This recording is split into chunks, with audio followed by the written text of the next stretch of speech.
All right, we're live. Okay, perfect. All right, so first question is going to be, who are you? I am Alicia Darush. It's my full name. My art name is Lasida. Um, I'm in Toronto. I've resided in Toronto my whole life. I'm an artist. All right, cool beans. Okay, so when did you first start doing art?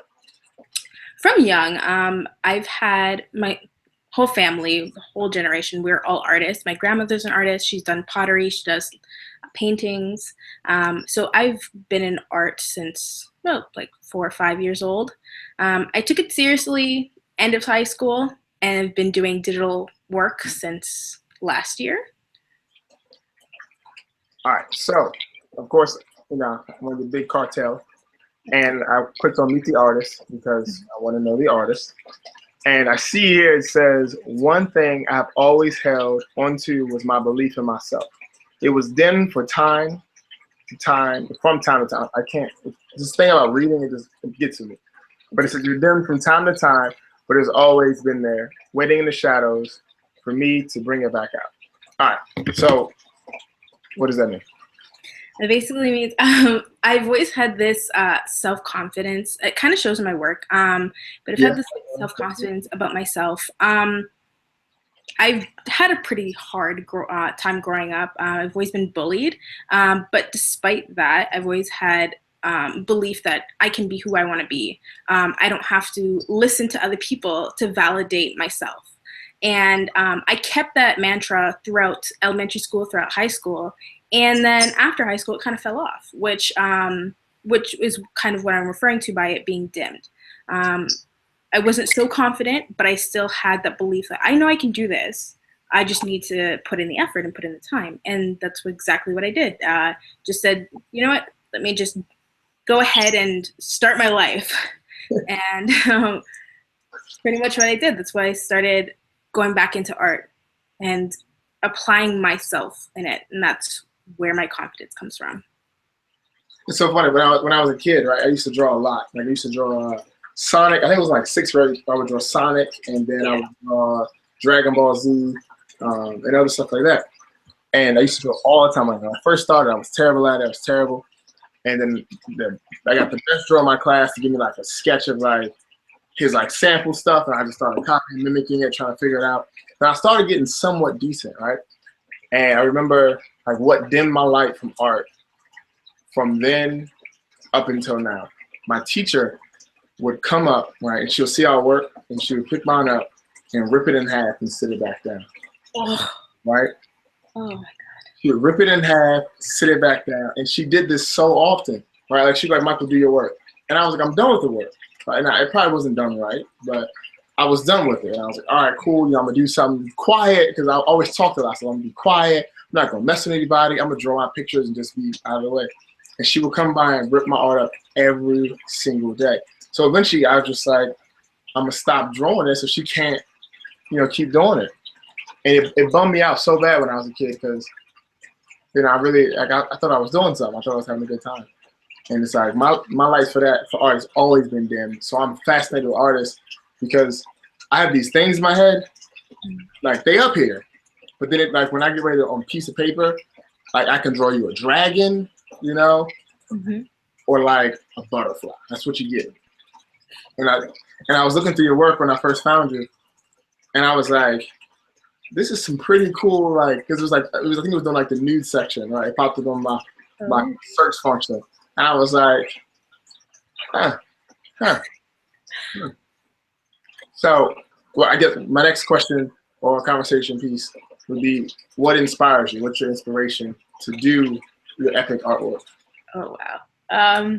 Me and women, pretty much. I inspire myself a lot. A lot of those drawings are me, either like exact references used or just my imagination. It's like what I envision myself to be. I also do use women a lot because I don't know, women are just nature's artwork, and it's just. I mean, yeah, like if you look at a woman from a distance, the curvature of things, just like Yep. but dudes is just kind of like he looks, he's just men are artful. Men are art, just in a different aspect, for sure. I just can't. That hold up the good art. Yeah, it's complete. It's just different. That's all I can say. Yeah, myself and women and nature. I try and get more organic with my work, more human. So like all my lines aren't perfect. Like they seem perfect, but they're not. Like I put that human aspect in it, and I think that's what really is important to me. Like I really do try and get things to look perfect, but I know I never will. So I give that human aspect to it, and that's actually influenced by the masters. So Michelangelo, all of like Renaissance, as well as I'm gonna lose it, Baroque, the Baroque era. I listen to a lot of classical because it just soothes me when I'm drinking my tea. I feel really fancy, my pinky out. Yeah, I like the Baroque era because it has so much drama and so much. It looks very realistic, and that's kind of what I'm drawing myself more to again. Because I used to paint. When I used to paint, I try to do realism though. My realism was really weird.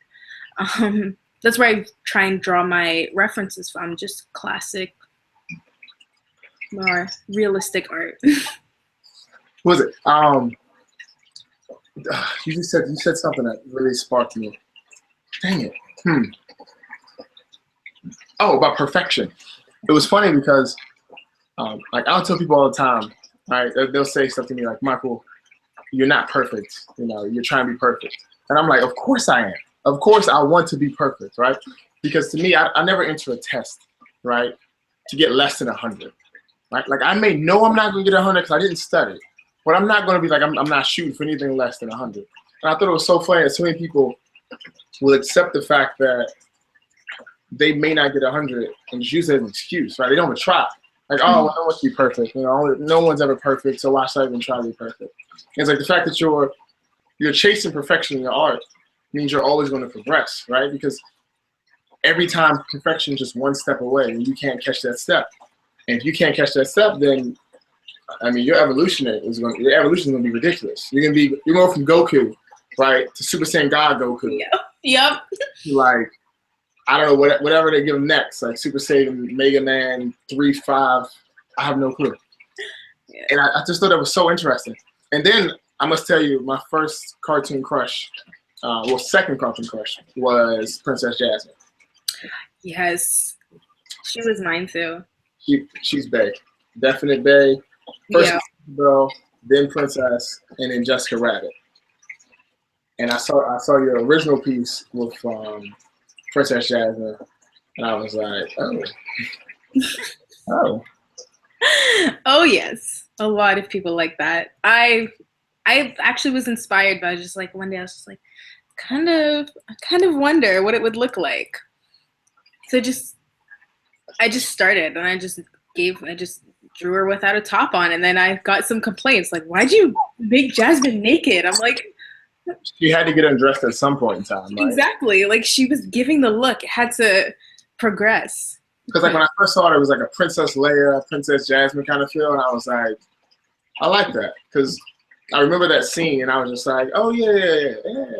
And I was thinking like Princess Leia from Star Wars, and I was like, huh. I thought it was pretty cool because a lot of times people do the Disney princesses in a way where they're always upheld to an extreme princess standard. And it's like, not even all the princesses are honored when it comes to like the not cartoons, but like the merchandise.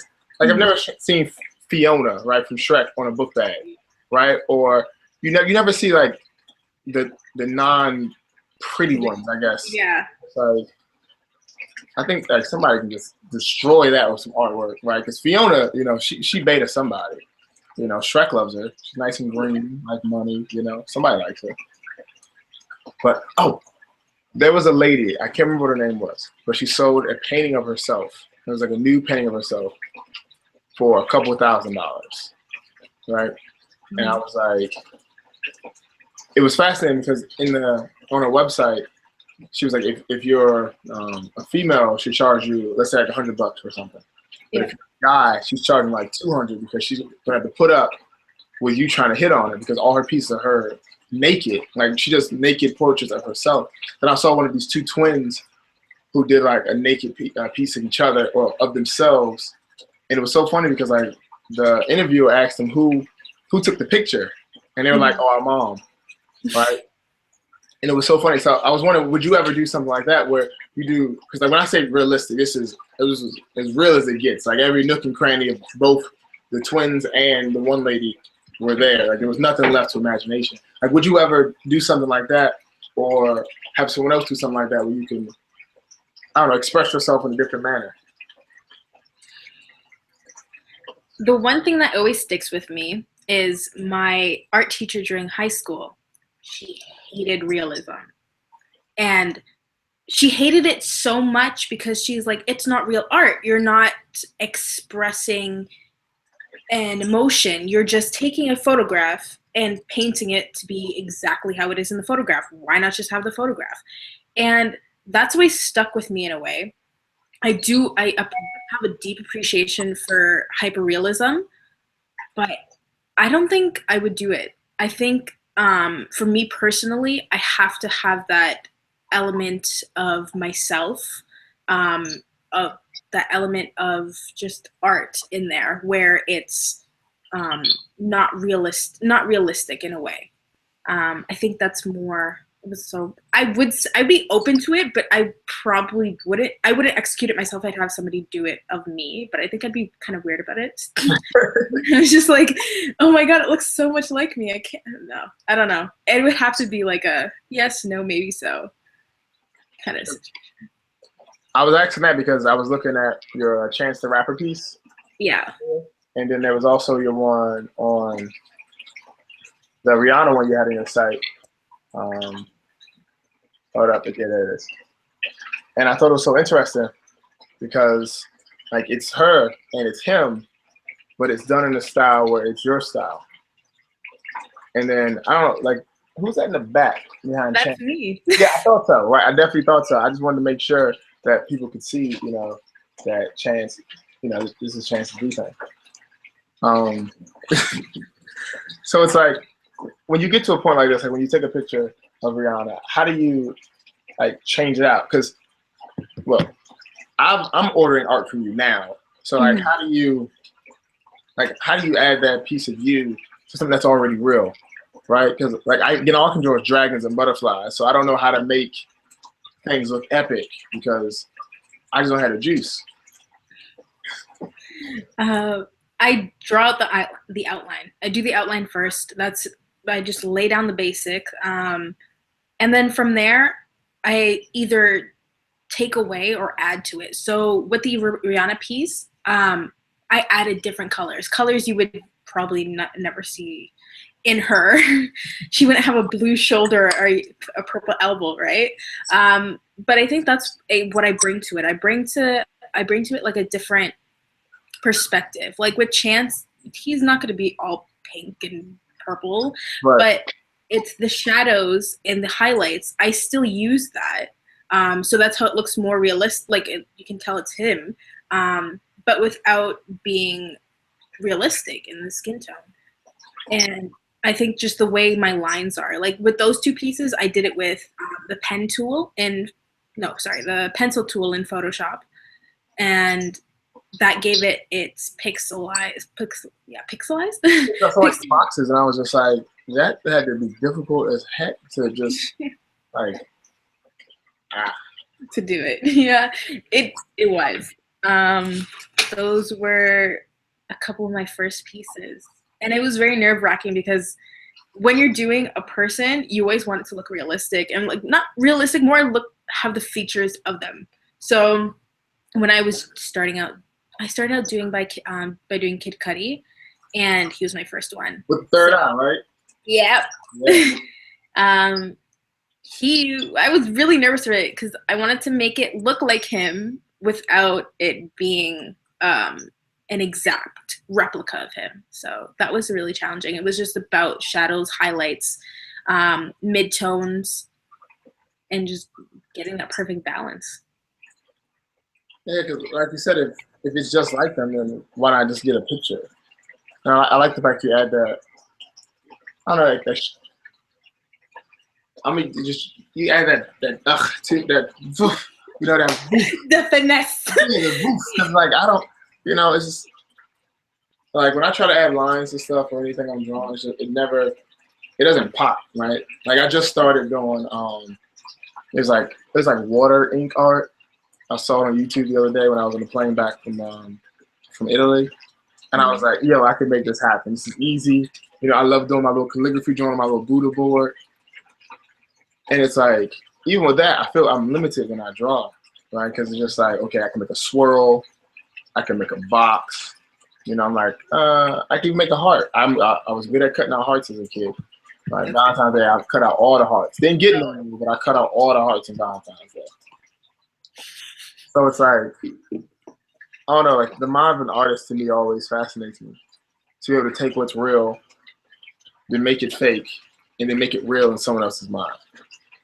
Right? Like that's how it looks to me. Like any cartoon or anything, they took something that was real. Like let's think like Pokemon. They took like freaking a squirrel into this yellow thing. And now everybody wants to be this yellow thing. Yeah. Right? Yeah. I just thought it was so interesting. So it's like, okay. So now that you just started selling your art, right? Yes. As of when? Last year, September. No, I lied. May. Last year, May. It's very it's not consistent as of right now. Mm-hmm. Of course, I'm just starting out, so I don't expect it to be. But officially started May, so it's coming up to a year and probably 2 months. About 2 months. Does it freak you out like when you post stuff? Do you feel like you have like, is there any anxiety, right? Because it's like it's a part of you, right? Like I feel that way when I post stuff. Like the product is like this is a part of me, and I feel like kind of like anxious if no one likes it. I'm just like, well, like do you get like that sometimes? I did. Before I started that nude series where I did like 30 and one a day. Yeah. I was very anxious, especially like initially. I didn't know how people would like my work. It was very different from what I would paint. And I was just starting to get into it. It was my first time picking up a tablet and a pen, and just I was scared people wouldn't like it. Once I started posting every day, I was very nervous. That was probably the most nerve-wracking for me. I didn't expect people to like it. I didn't even expect to get much likes on it. I thought like all of my images would get flagged on Instagram. Luckily, only one did. But I was very, very nervous. And I think I didn't create for like 3 days because I was just so overwhelmed with the process of it, just getting up and doing it every day. And then once I finished the month, actually it was way before, it was the 28th day, I remember, because I posted this one that I really, really like. I just posted it recently. This one, I posted it. Yeah, I saw that one, yeah. That was the 28th day. I remember this because it was like my favorite one. I finally got into my groove. I understood how to develop these images faster and faster. I just banged this out and then went back onto creating the next one. I went on Instagram and I seen like I got so many likes, and I'm just like, why am I stressing? Like, why am I putting myself through stress? That's just adding another stressor onto what I'm doing right now. So after that month, I started saying, you know what? If you don't like it, you don't like it. But I know I'm confident now in my skills and what I'm able to make. That's why I'm putting it out there for you to view. So I do still get nervous, of course. I do still get nervous, but I don't let it overpower me anymore, which is good. Have you ever thought about? You said your Gmom was a potter, right? She did like pottery. You've seen? I'm sure you've seen Hercules, right? Yes. Like, you ever think of doing like a pot like that, and you have like paintings on it around it? Yeah, that's actually ancient Greek pottery. That's Yeah. exactly what they used to do. I I am very interested in it. I think I'm really bad at pottery. I've never really tried it. I've done it. No, I've done a couple, not classes, but like I've went out a couple times to pottery classes and did things. I remember once I was doing an exchange in Montreal, from Toronto to Montreal, a student exchange, and we went on this day trip to this pottery class, and we had to make our own pottery. I remember I made this really cool dragon. Like the pots were already made. You just had to add a design for a dragon. There it is, money. I had to make this. I made this really cool dragon. I like drew it out and everything. It was a stencil. Okay, I'm gonna admit my cheating. It was a stencil. I didn't even make money off of it. I gave it to my exchange parents' friend. No, my exchange parents, and they didn't even appreciate it. And that was like, I know, I was so heartbroken. And it was like so perfect. I'm trying to remember it. So like next time I go to a pottery class, I'm just gonna recreate it, make it better. Maybe. It's funny because like, so where I went to college, right? You have like, art stuff and everything. I took an art class like my last year. I was like, I'm gonna get back into drawing. I got this. And then I did some stuff, and it was all right. But it was funny because I was talking to my girlfriend, and she was saying she did a sculpture class, right? A sculptor pottery class. Mm-hmm. And the teacher, like, they were running low on, I guess, equipment or stuff, like pot stuff. I don't know, clay. I don't know. They were running low on the stuff, right? And the teacher told her, Chris, you can use the old stuff. Like, essentially what the teacher told her was that her stuff wasn't good enough, and that she was not allowed, or she didn't want her using the good clay to make, art. And I was like, yo. So, she just went, hey, Criskets. Hey, I'm talking about your art pottery thing. Remember that? Our teacher was a hater. Super hater. Yeah, I remember that. Yeah. So I'm gonna ask you right now on my thing. Would you like to go to a pottery class? Yeah, absolutely. Sure, found one on Groupon. Yeah. She said, yeah. So That's great. there it is. Money. But yeah, it's so interesting because teachers don't realize the power they have when they tell someone like they suck at something to just do it. Because like, as artistic as this young lady is, and she walks by, she don't try to draw me anything, right? Like, she doesn't want to draw me anything, and it hurts my feelings so bad, right? Like, I'm very easy. I'm so easy. Yeah, I'm like that too. I don't draw my boyfriend anything. Like, not anymore. I know I'm so bad. I know I'm horrible. I really should though. Oh, I never. Oh. Actually, I've given him stuff over the years. I just don't personally draw stuff for him. I'll take. So I'm gonna just move past that because apparently tradition in the lady realm to not draw awesome stuff. I'm actually about this one right here. Oh yeah. So you miss putting pen to paper. So my question is going to be, why aren't you doing it? And then, of course, I'm gonna shun it into a little lean on you for your boyfriend. Why aren't you doing it and drawing him something? I'm not doing it currently. I'm really obsessed with digital painting right now, and like working on your stuff too. That is. Don't try to butter the toast. Don't try to do that, okay? Don't try to butter me up. All right? They don't work. They don't work. But you have vegan butter, then we can probably talk. Yeah, no, it's been a long time. I think it's overwhelming in a way. That is actually one of my favorite pieces I drew. It's called Massacre something. It's basically a Bible image drawn. It's the one where I forgot his name, but the king ordered for all the babies under a year to be killed. Yeah. Sounds flattering. It's because he wanted to kill Jesus when he was young, but that was great. yeah, just kill all Hebrew babies that are under a year old.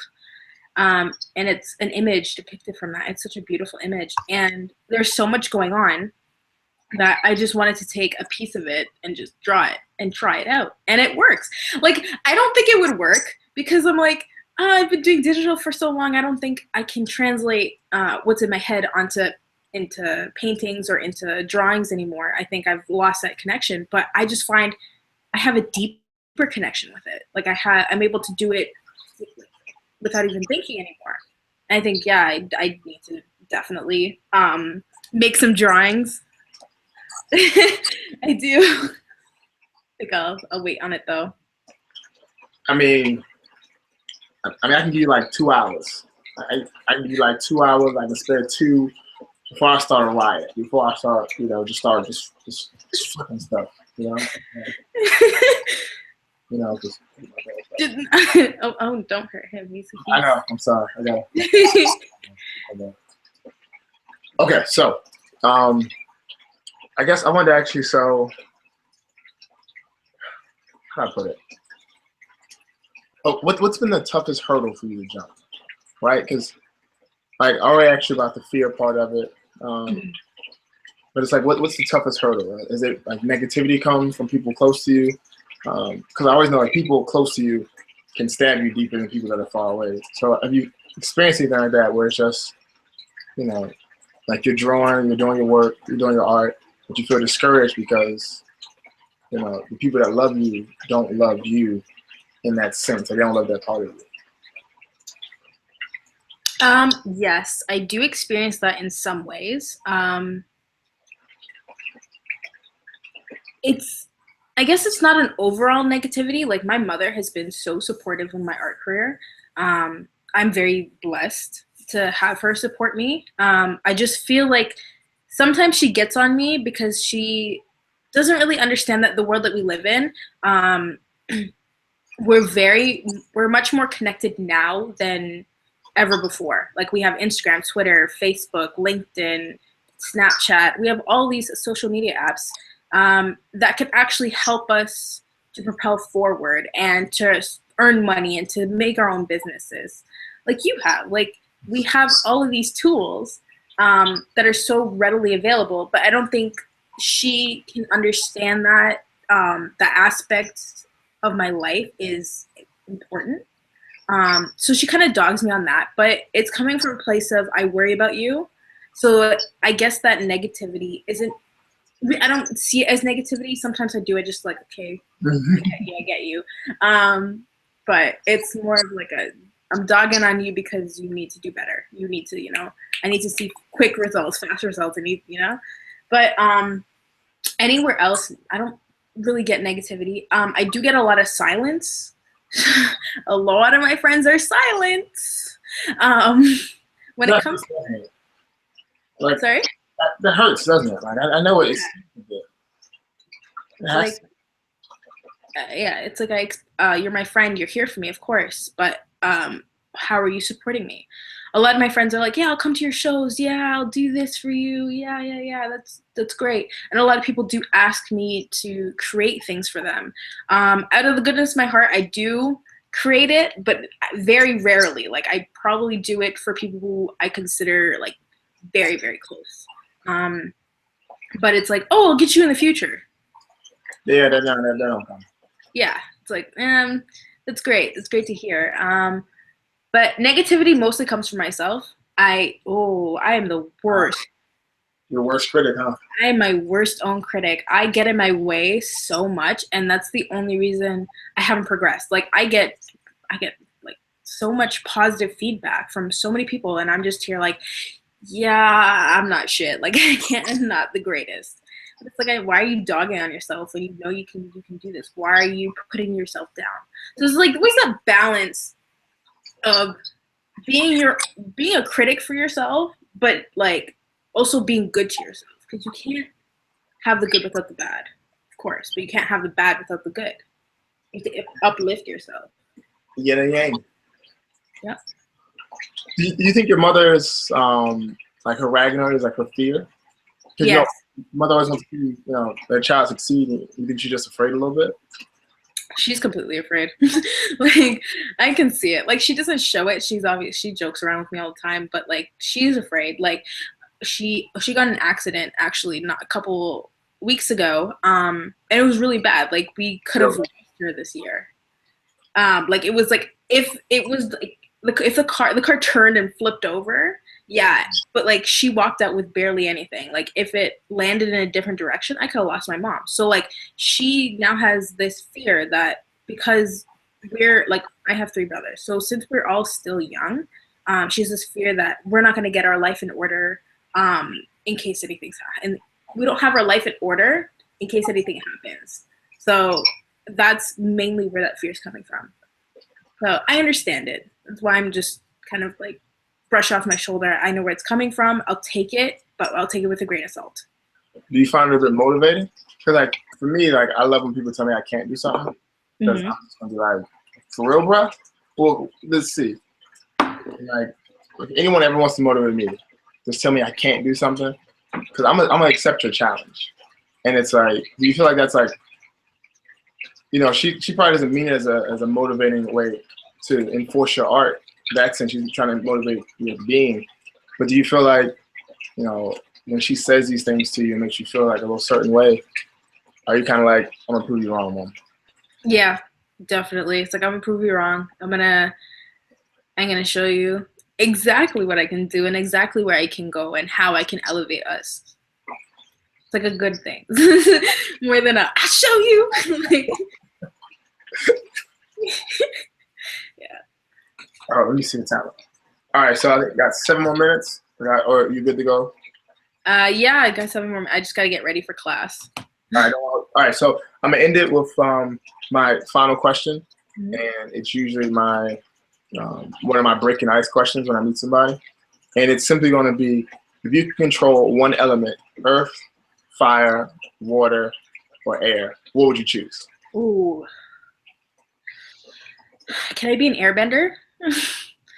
Yes, you can definitely be any kind of bender you want. So, okay, now the next part to that question is, why did you choose air? I think there's just so many things you can do with air. You could fly, first and foremost. If you're talented, right? Well, you could definitely fly. You can, if you don't want people or things in your life, you just blow it away. Like, get all that clutter out of here.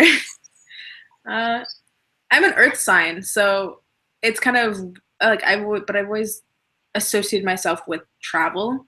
As much as I like to be grounded, I do love to travel. And I do love to be like just out there and just alone in nature. So I think just air would be an interesting choice. Because you do that gentle breeze in the wind. Mm-hmm. Yep. I saw your Pocahontas piece. Was your very first piece.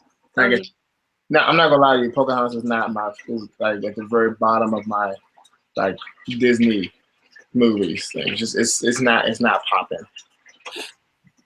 But I understand the wind part of Pocahontas. I don't know how she learned to speak English so quickly. Yeah.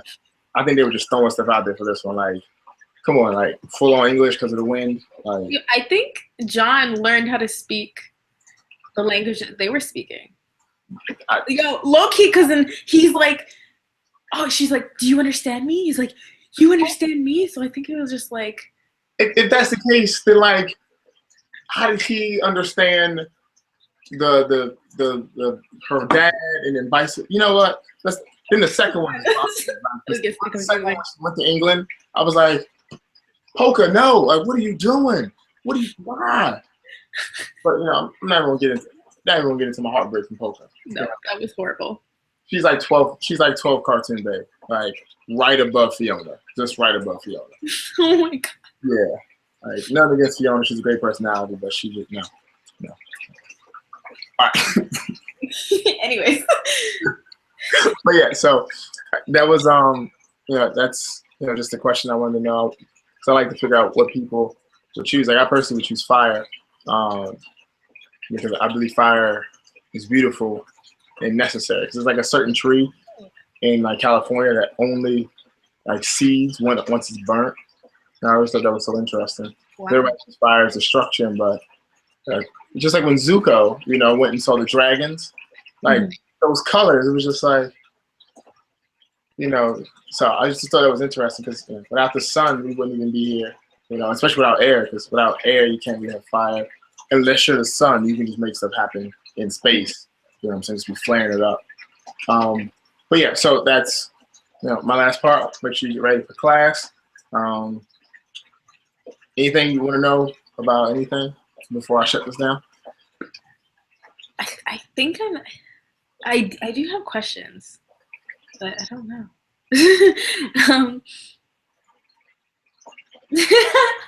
Okay, on a day-to-day basis, like, how do you feel about your business as a whole? Spectacular, to be honest with you. There's no other. Like, I wake up and I think about it. Like, I wake up, one of the first things I do is I make sure the blue light filter is off so I can look at it. Like, as soon as I'm waking up, I check my Instagram, check the DMs, check orders, check Twitter. And this is all I'm still in bed, just to make sure if anyone asks any questions, I can get back to them as quickly as possible. And then I just know as long as I keep pushing the message of positivity, and not even like just be happy about everything, because at certain stuff you can't be happy about everything. But it's like, as long as you can see like the good along with the bad, because once you understand duality,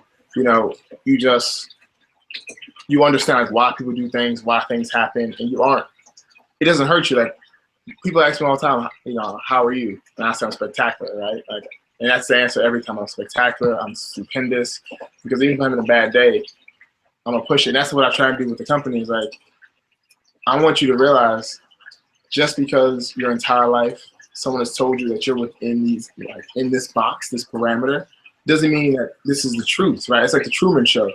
You've seen that, right? Yeah. Truman Show? Like, he lives his entire life in a fake world, and once he realized that was it, he broke out of that. He was like, now I'm out of here. And that's how I feel like a lot of people, they'll give up on themselves because they either don't know they're in a fake box or they understand they're in a fake box, but it's more comfortable to stay in the box, right? Because like with your art, it's uncomfortable to step out like that, right? It's uncomfortable to put yourself out there and just like, what if nobody likes me, right? Like, what if nobody, because your art is you. Your art's a representation of you. And that's how I felt with the company when I first started. But I was like, you know what? I believe in myself so much that people are going to be forced to believe in me too. And surprisingly enough, people actually believe in me. Enough that I can get people to talk to me while I'm sitting on my couch. You know what I'm saying? And, I just, no matter what direction the business takes, because the guy just told me today, he's like, hey, you're a journalist now. And I was like, oh, technically, I am technically not doing journalism. But it's like, no matter what direction it takes, I'm going to make sure that the root of altruism, right, to make sure I'm giving back to people and giving back to the world is never going to change. It's like, as long as I keep that going on, the business itself is going to be good. Because, like, the moment I stop, chugging up, then I'm going to be pretty crappy and no one's going to like me. I'm going to lose all my followers, except for my mom. Yeah, I think that's the one thing, keeping that positivity and just keeping that momentum of going up, up, up. I think that's what I struggle with as well. I feel like I'm slowly going up the hill, but like I'm losing traction sometimes. I mean, you can set reminders. Like, one thing I have like throughout my entire office and in my house and stuff is like on my mirrors, I write in my mirrors like, you got this, just random quotes. So like when I'm brushing my teeth in the morning or just walking through the house, or like when I walk into the office, like I see it, I'm just like, okay, all right, thanks, bro. It's like a reminder that in order for me to, be great and remain great, I have to believe I'm great. And it's like, so set some of those up, like you got this nice wall right behind you. I mean, ain't nobody says you can't take, a poster board from the dollar store, write some stuff in there, tack it on the wall. Just saying. And then even, you can draw something, with like pen and paper, put it up there. for your boyfriend, but just you can get him something, something nice, something pretty. Yep. Yep. I'm gonna keep plugging it, just so you know. I know. Don't worry. Don't worry. I'll make something. All right. Well, yeah. It's 4:00 now. I want you to make sure you get to class, and get dressed. But I really appreciate you taking the time to chat with me. I know it's such short notice, but it means the world to me. Thank you so much. Oh, thank you. Thank you for inviting me. Always. All right. Well, you go to class. Take care of your stuff. Look at your rocks and all that fun stuff. All right. I'll send you the link and everything when everything's up and running on the site, and then you can see how awesome you look on camera. Yes. All right. Thanks so much. Live long and prosper. You too. Thank you. Have a great day. See ya. Bye.